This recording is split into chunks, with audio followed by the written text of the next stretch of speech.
Big of a question. That's all we do. We see it. We want to see it. What money are you talking about? Yeah, you guys are really like saying it with some confidence there. You know, like seriously, like you know what I'm saying? That sounds like you guys show us don't a comprehensive. I don't take money for something. Can you show him a plan? Can you show where it's written down? They ain't got it. Okay. The engineer, they have the engineer before we can apply for a grant. We have to have the engineer. We need to see it because they want to see what it's for. Right. We need to see it. We need to see it. We have to pay it back. So does he have anything? Do you have Anybody anything? Each, so everybody understands the process. This is Glenn, the engineer. Okay. Each grant opportunity has various requirements that's necessary. What requirements? Can I see the requirements? Each grant is completely different. Okay, so So I can't read two different things?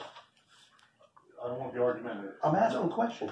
I don't want to be argumentative. Then Each grant. Hey, bud, let him talk, man. Yeah. Hey, you want an answer? Let him explain the process. I will be a partner. Let's wait your turn. We're getting off subject here. 3-minute open discussions at the end of the meeting, not at the beginning. I have one question, Mr. Protector. Yeah, well, Mr. Protector. Marty, You won't let stop. anybody talk? All right. Okay. He's trying to answer something. Okay. Just Just let let him him talk to answer. him. Okay, Glenn, talk, please. Yeah. Thank Yeah, you. let Glenn talk. So each grant has various requirements and is focused on various opportunities.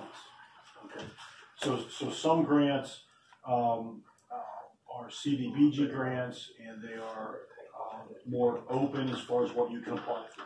Okay, some grants have restrictions. You can't use that grant for operations and maintenance. You can't use it for meters. You can't use it for equipment, things of that nature. So each grant is different. And what the authority has done, and what the county has done with the county's assistance is we've applied for grants based upon what they want to see. Okay? So the needs here are significant. There's a lot of needs, okay?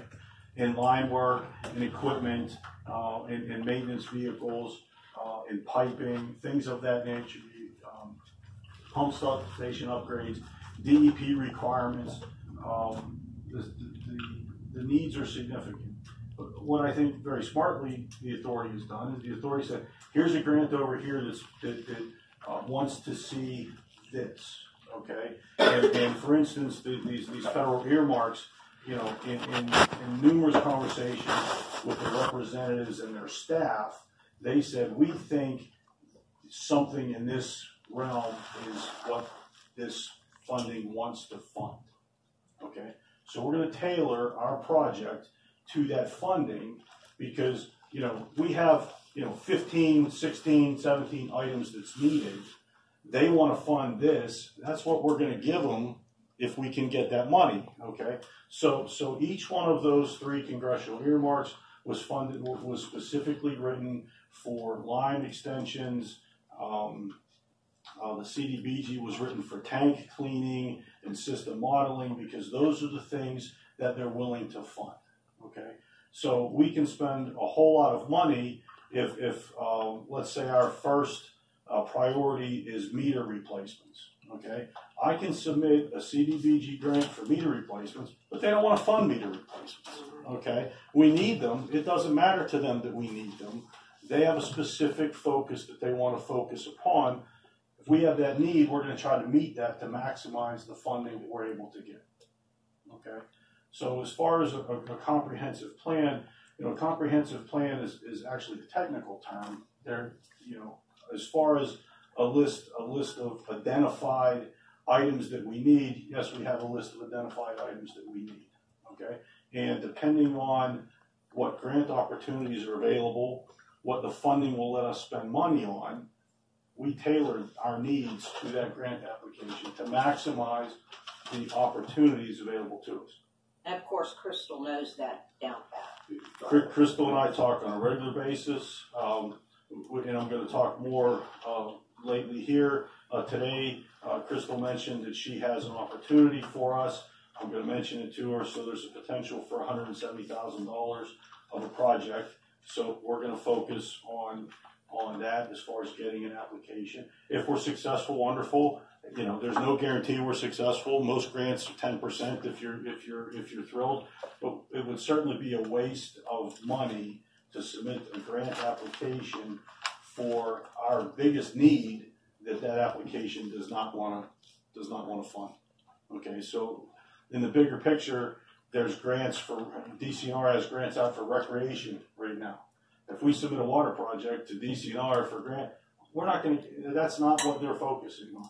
So our goal is to capture as much of that funding as we possibly can, based on what they want to see. We have the need.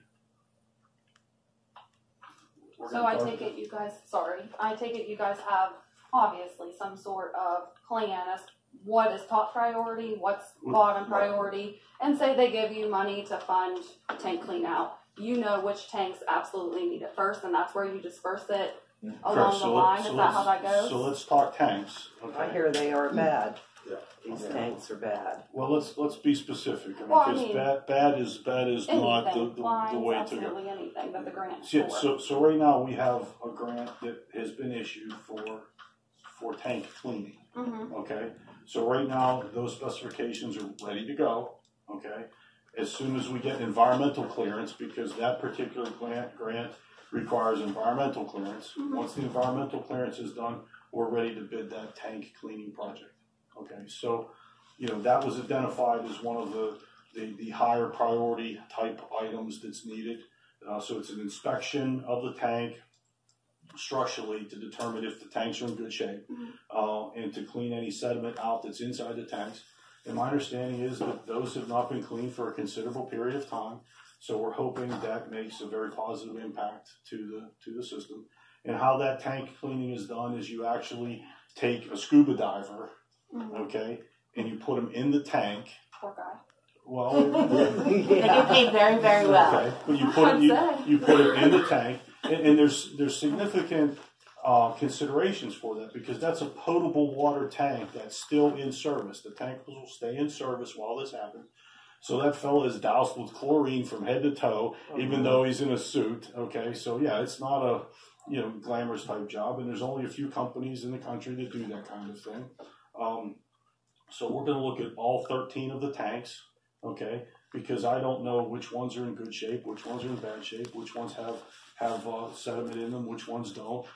And until if you open the hatch at the top of the tank and you look in, you can't see the bottom of a 60-foot tank. Oh yeah. Okay, so that's one of the things that the authority identified. This is a priority. They went after a grant. They got the grant. Now we're working through the implementation process. And I wish I could tell you that, man, boom, as soon as I get approval, we can move forward.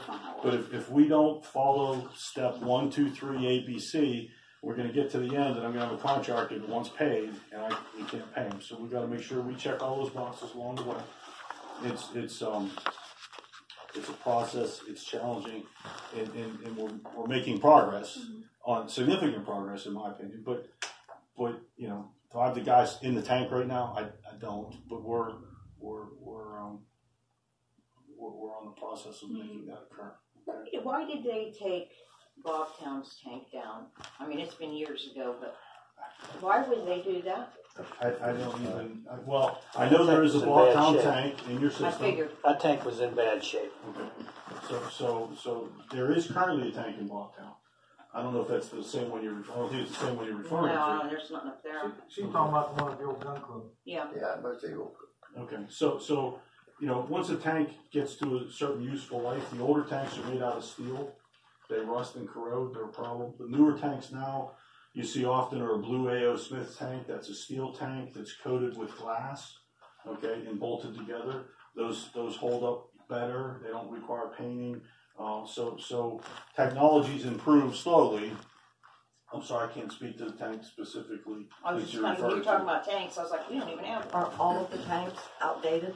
No. Oh, heavens no. I mean, and to be honest with you, I haven't seen all of your tanks. One of the fellows from my staff was out with the authority, and in our document that we did, okay, so the tank inspection folks are going to come from out of state to do this because, again, it's a very specialized type field. So we have tanks and coordinates and photographs. From what I see, you have 8 glass steel lined A.O. Smith tanks that are newer tanks. And if we were going to put a new tank in today, that's the kind of tank that we would put in for this application. You still have 2 older steel tanks, okay? And then here at the plant, you have 3 underground concrete tanks that we're also going to inspect as well. Will you be inspecting the tanks that Southwestern said we won't be needing because their system is enough to supply us without the usage of those tanks? Well, or are you going to inspect tanks that are going to be eliminated in the future? Right now, I plan to inspect every tank that you have, okay? Because until you do the analysis, I'm not sure what tanks you're going to take out of service, okay? Because that's a function of hydraulics and elevation, okay? Compared to what they have versus what you have, when that will take place. You know, maybe that purchase of water from Southwest, you have 5 pressure districts in your system. Your system is not a simple 1 district system. There's 5 different pressure districts. The current Sugar Grove tank is in service district E. It is the farthest away from your plant, okay? The current proposal from Southwest is to backfeed that system backwards, okay? That creates some engineering difficulties and some engineering opportunities. What size reservoir did they say they're going to feed it with? Their current tank. Which is how many gallons? I don't know what they're getting. I think a million. A million. Is this the one from Jefferson? But you have to realize that the volume doesn't equal pressure, and pressure doesn't equal volume. Right. So it's not as simple as turning a valve and letting the water flow, and that seems to be the prevalent thought in the community. And if you simply had a single pressure district with 1 tank, and you're going to feed it with a similar tank and the same tank, that may make sense. With 5 districts, and you're going to feed from the back end of the system, there's some things to make sure it's going to work properly, or you're going to end up with folks out of water completely. Okay, so that needs to be thought through. We haven't got to that point yet. Okay, they made a proposal. What they said they would like to do on the surface seems reasonable and thoughtful. Okay, we just need to verify that that's going to make sense and be the best for the authority's customers. Now, is there any talk about an interconnection with other systems so that people at the end of lines don't receive dead, dirty water? When you say other systems, sir, you mean interconnections. Morgantown. Yeah, the cost. Right now, we haven't explored that. That's not currently in the process to be explored, and that's specifically a function of how far that system is away from your current system. The cost for that interconnect would be significant, and you would probably have another 4 or 5 pressure districts to get that water to this location. Okay. If that was to be used, an interconnection is just something to keep the water flowing. I'm sorry, I don't understand your question. Say that again. I said we wouldn't be accepting their water. We would just have a connection. Let's say we ran into an emergency where that water needs to be shut off. We don't have a backup plan. That water needs to be, like right now, if we run into a problem, well, we do have a problem with water. If it needs to be shut off, we don't have a secondary plan. And new water companies are already setting up their systems for events like a spill in the river, and we can't take no more intake, so we go to the second source. Morgantown's already done that. In some instances, that's a very viable second source. Okay, and then at that point, it makes perfect sense. I don't disagree with you, but your second source has to be a viable source. Let's concentrate on one source instead of worrying about them, because right now, I mean, you're subject to that same issue. If there would be a fuel spill in the river right now, you have that same concern. Okay, so if we had a second source in place right now, we wouldn't have this problem. We could just shut off the bad source. That's why I mentioned it. Well, that's certainly an oversimplification. I know. Okay, but let's concentrate on a. That's why I asked for comprehensive plan. Let's ask for a good single source first, and then when it's appropriate, potentially a second source. I'm certainly not opposed to that at all, but let's focus on the issue at hand first.